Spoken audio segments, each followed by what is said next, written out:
I'm Mario Ritter with the VOA Special English Agriculture Report.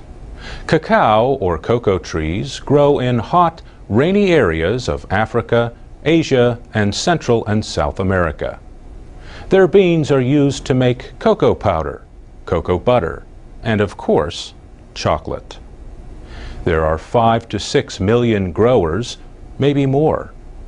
Many are poor family farmers with only a few hectares. West Africa produces more than half of all cocoa beans. Ivory Coast leads the world in production, followed by its neighbor, Ghana. The trees are usually in their 5th year when they start to grow the pods that contain the beans.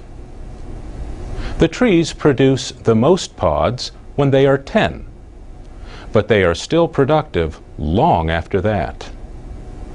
Workers use large knives to cut the lower pods and long tools to remove pods from high on the trees. Later, they break open the pods to remove the beans. A half gram of chocolate requires about 400 beans. The World Cocoa Foundation says an average pod contains 20 to 50 beans. And experts say growers may lose perhaps 1/3 of their harvest to disease and insects. But now scientists have genetic maps of 2 kinds of cocoa trees. These genomes are mostly complete and could lead scientists to new ways to increase production and prevent disease. Mapping genes is the first step to understanding an organism. Next comes learning the job of each gene. The American food company Mars took the lead in paying for mapping the genes of the Forastero cocoa tree.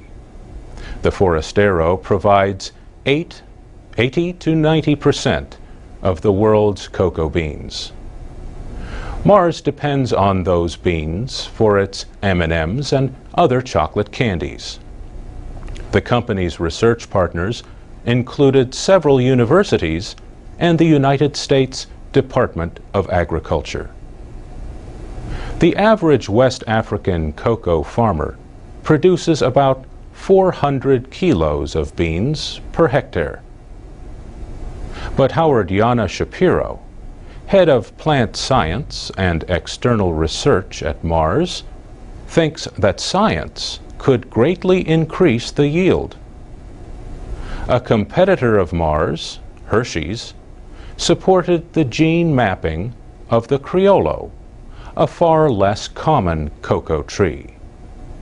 CIRAD, a French government research center, led scientists from 6 countries in creating that genome.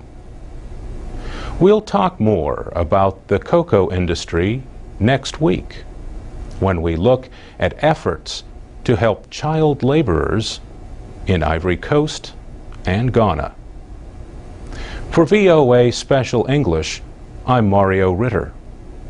You can read and listen to our reports at voaspecialenglish.com.